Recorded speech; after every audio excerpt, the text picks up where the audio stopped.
l'Assemblée nationale, la plénière a déclaré recevables 2 projets de l'exécutif et a décidé de mettre en place une commission d'enquête au sujet de la redevance GoPass à la Régie des voies aériennes afin d'y voir clair. Le vice-premier ministre en charge de la Défense nationale est à la recherche des solutions à la crise sécuritaire. Guy Kabombo séjourne en Tchécoslovaquie où il a plaidé pour le renforcement de la coopération militaire entre les 2 armées dans l'échange d'équipements. Ligue des champions européenne, c'est ce samedi qu'intervient la grande finale entre l'Inter Milan et le Paris Saint-Germain, un moment spectaculaire prévu à Munich. En Allemagne, les hommes de Luis Enrique sont déterminés à écrire l'histoire. Nouveau journal sur Télé 50. Bienvenue à tous. À l'Assemblée nationale, le vice-premier ministre en charge de la fonction publique, Jean-Pierre Liaou, a présenté 2 textes de loi jugés recevables par les élus. Ces projets visent l'amélioration de la gestion des carrières des agents publics de l'État. Par la même occasion, les élus ont mis en place une commission d'enquête au sujet de la redevance GoPass à la Régie des voies aériennes afin d'y voir clair.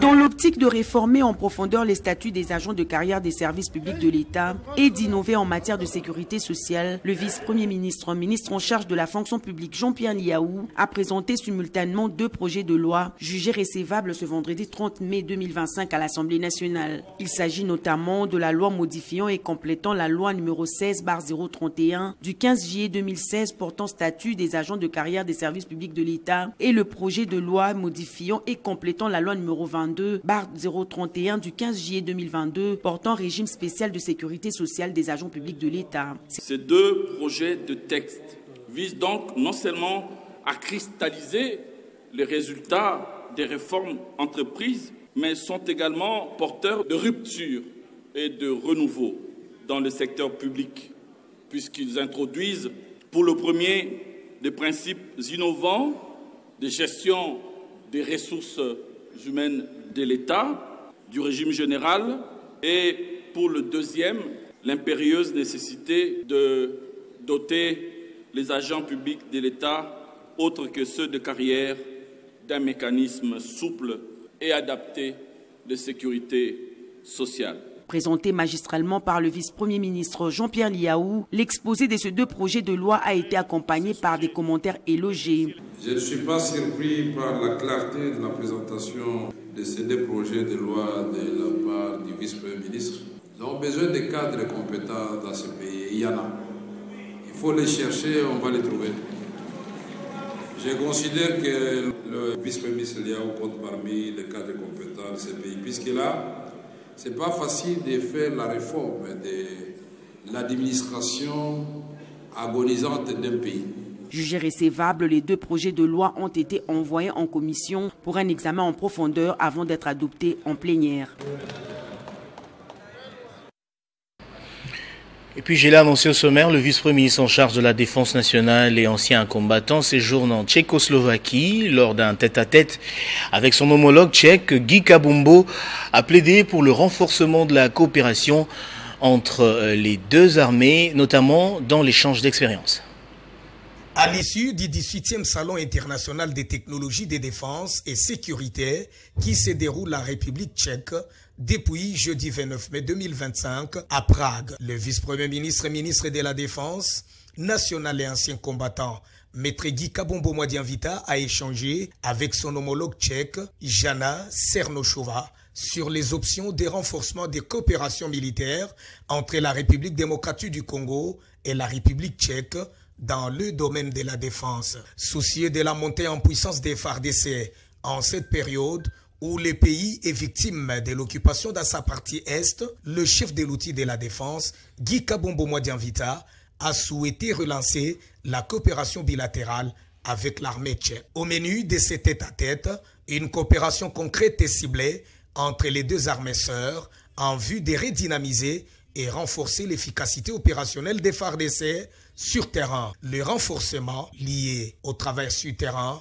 au service des renseignements, la formation spécialisée des unités d'élite et des composantes spécifiques, l'acquisition des équipements majeurs adaptés aux réalités opérationnelles. Un comité de suivi technique pourra être mis en place en vue d'harmoniser les travaux d'élaboration d'un plan commun. Le vice-premier ministre, ministre de la Défense nationale, Maître Guy Kabombo Madianvita, n'a pas manqué de saluer la vision du chef de l'État tchèque, dont l'engagement pour une coopération internationale fondée sur la solidarité et la stabilité, ainsi appréciée par la République démocratique du Congo, répond à l'appel lancé par son homologue de la RDC, Félix Antoine Tshisekedi Tshilombo. Le gouvernement s'engage à relancer la construction du projet Grand Inga. Malgré le retard dans la mise en œuvre de ce projet, le ministre des Finances, Doudou Fwamba, s'active pour la concrétisation de ce grand projet hydroélectrique sous l'impulsion du président de la République, Félix Antoine Tshisekedi. Les discussions ont repris entre la RDC et la Banque mondiale pour la relance d'un programme d'assistance technique au projet Grand Inga. Après des années de léthargie, le projet de construction du Grand Inga a repris. Selon les directives du chef de l'État Félix Tshisekedi, dont sa perception du développement place la construction du Grand Inga au sommet des priorités nationales, en confiant la direction générale de l'Agence pour le développement du projet Grand Inga à DPI RDC, à Bob Mabiala. Il a fait de lui la cheville ouvrière du projet. Nous avons eu beaucoup de formations.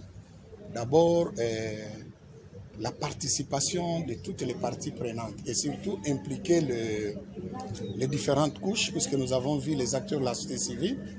Dans les acteurs de la société civile, nous avons vu les ONG qui travaillent sur la question des Inga.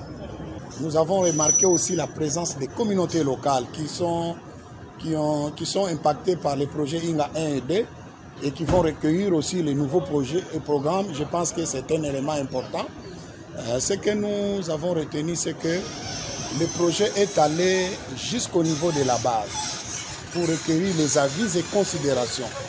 Et que tout ce qui était comme crainte, qui était comme préalable dans ces projets, dans les projets passés, de tous ceux qui sont passés ici, nous pensons qu'avec le nouveau projet, ce sont des préoccupations qui ont été déjà trouvées des réponses.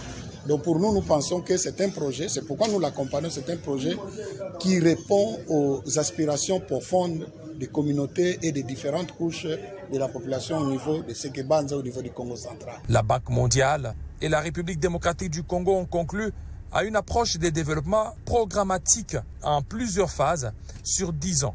Ainsi, plutôt que d'être seulement un projet de production hydroélectrique, Grand Inga est un programme de développement économique durable et holistique, non seulement de la RDC, mais aussi de toute la sous-région. La négociation des financements du programme de développement d'Inga 3 s'est déroulée avec succès en avril 2025 entre le gouvernement de la République démocratique du Congo et la Banque mondiale. Il en reste son approbation par les conseils d'administration de la Banque mondiale qui pourra intervenir sous peu.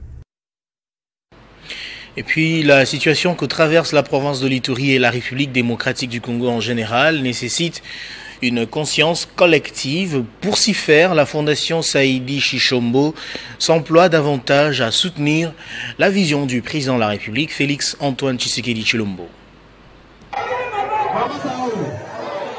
Devant cette foule immense, se tient un homme dont les courages et les actions ne laissent plus personne indifférent en Ituri. Décoré au titre de dignitaire d'État en 2022, l'honorable Saïdi Tshilombo se place au four et au moulin pour accompagner la vision du président de la République à travers sa fondation dénommée Fondation Saïdi Tshilombo pour les développements de la RDC, Fouchi en sigle.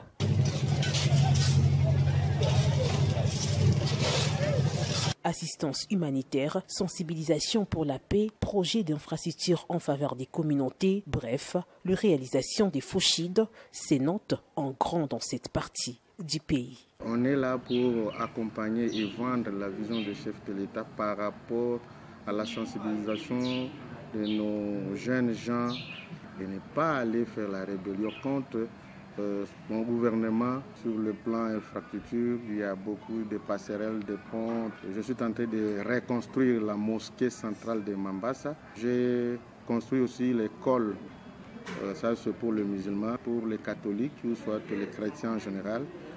J'ai pu construire aussi 4 salles de classe aussi à Mambasa Centre pour les sœurs.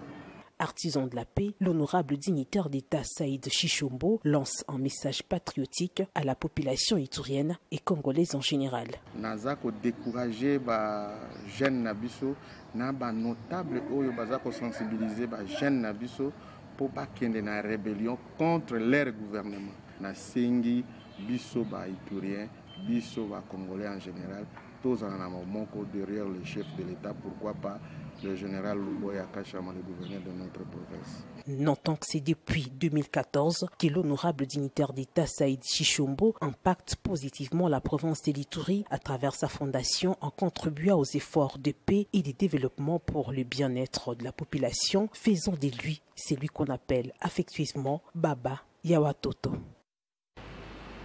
Dans l'actualité également, les élus du Lualaba ont eu une importante séance de travail avec les dirigeants de la Générale des carrières et des mines à Kinshasa. Au menu, la sécurité ainsi que la situation de creuseurs artisanaux. On va suivre le compte-rendu de cette réunion dans cet extrait. Vous le savez, que la GECAMINE, c'est une entreprise...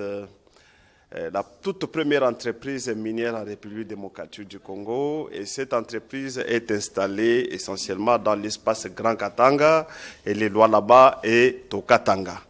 Et vous savez que les minerais intéressent plus d'un. Et aujourd'hui, les minerais, les cobalt et les cuivres est au centre de plusieurs enjeux. Et nous avons constaté depuis un temps, beaucoup plus au Lualaba, dans les différentes grandes cités, notamment la ville de Kolwezi, la cité de Fungurume, et partout, une certaine insécurité, non seulement l'insécurité, mais le soulèvement également de cette catégorie, c'est-à-dire des creuseurs. Ils se soulèvent pourquoi? Tout simplement parce qu'il manque un espace ou des espaces à exploiter. Parce que vous savez, l'exploitation artisanale est réglementée. Depuis très longtemps, ces jeunes devraient être encadrés. C'est à ce titre-là que nous avons cherché à rencontrer le directeur général de la GECAMINE pour qu'ils nous disent que la politique pour que cette catégorie de la population soit bien encadrée. Vous le savez, il y a des gens, des familles qui ne vivent que de l'exploitation minière artisanale. Mais nous avons aussi constaté que les entreprises minières sont victimes des assauts par ces creuseurs. Et il fallait chercher à comprendre. C'est dû à quoi? Tout simplement parce qu'il manque les zones à exploiter. Et partout, surtout dans la province Lualaba, c'est la GECAMINE qui possède des espaces, des remblais, des zones, etc. Ainsi donc, il fallait échanger avec les directeurs pour en savoir plus. L'université William Booth a organisé hier vendredi une cérémonie des adieux pour les colonels Gracia et Lydia Matondo. Au cours de l'événement, les autorités de cet établissement d'enseignement supérieur et universitaire ont témoigné leur reconnaissance à l'endroit du représentant légal de l'armée du salut, le colonel Gracia Matondo, qui a été élevé au rang de docteur honoris causa. Détail dans ce reportage signé Héritier Ntambwa. C'est le vendredi 30 mai 2025 que la cérémonie des adieux des colonels Gracia et Lydia Matondo s'est déroulée en présence des invités des marques, des autorités académiques et des étudiants de cet alma mater. Il s'agit d'un événement d'importance majeure qui rend hommage à des personnalités académiques d'État et pour cette institution d'enseignement supérieur et universitaire. Au cours de l'activité, le président du conseil d'administration de l'université William Booth, représentant légal de l'armée du salut, les colonels Gracia Matondo Matondo a été élevé au rang des docteurs honoris causa de cette institution par ce même établissement. Un choix qui se justifie selon les autorités de William Mobutu par l'apport remarquable de ces derniers dans le cadre d'exercice de ses fonctions en tant que président du conseil d'administration. Des efforts reconnus et salués par le recteur de cette université, le professeur docteur ingénieur Roger Bimoila. L'université William Mobutu est d'ailleurs actuellement parmi les meilleures universités qui existent dans notre pays et ces diplômes sont avantagement considérés à l'intérieur comme à l'extérieur du pays. Les résultats obtenus par nos étudiants lors des différents concours d'ADES. Avec 300 étudiants à ses débuts, l'université William Mobutu compte aujourd'hui plus de 2500 étudiants repartis dans les 5 facultés et les 2 instituts spécialisés qui la composent. Le colonel Gracia Matondo s'est dit plus que satisfait et reconnaissant pour ces titres honorifiques lui décernés. Pour du développement endogène des cachets majeurs, en commémorant avec vous tous ici présents ces nouveaux-nés dans le paysage académique de l'université William Mobutu. Un autre étant fort de cette journée, c'est l'inauguration du centre de recherche et école doctorale créé dans un sigle qui porte les noms de Gracia Matondo, encore une fois de plus pour William Mobutu de rendre hommage vibrant à son serviteur. En bref, en sport, Ligue des champions européenne, c'est ce samedi soir qu'intervient la grande finale entre l'Inter Milan et Paris Saint-Germain. Ne ratez pas donc ce rendez-vous. Un moment spectaculaire prévu à Munich en Allemagne. Les hommes de Luis Enrique restent déterminés à écrire l'histoire. On va prendre le rappel des titres à présent. À l'Assemblée nationale, la plénière a déclaré recevables 2 projets de l'exécutif et a décidé en même temps de mettre en place une commission d'enquête au sujet de la redevance GoPass à la RVA pour y voir clair. À la sécurité, le vice-premier ministre en charge de la défense nationale est à la recherche des solutions à la crise sécuritaire. Guy Kabombo séjourne en Tchécoslovaquie où il a plaidé pour le renforcement de la coopération militaire entre les 2 armées, notamment dans l'échange d'équipements. Ligue des champions européenne, c'est ce samedi qu'intervient la grande finale entre l'Inter Milan et Paris Saint-Germain. Un moment spectaculaire prévu à Munich, en Allemagne. Les hommes de Luis Enrique restent déterminés à écrire l'histoire. Et nous saluons tous les téléspectateurs qui nous suivent depuis Nice grâce à Télé 50.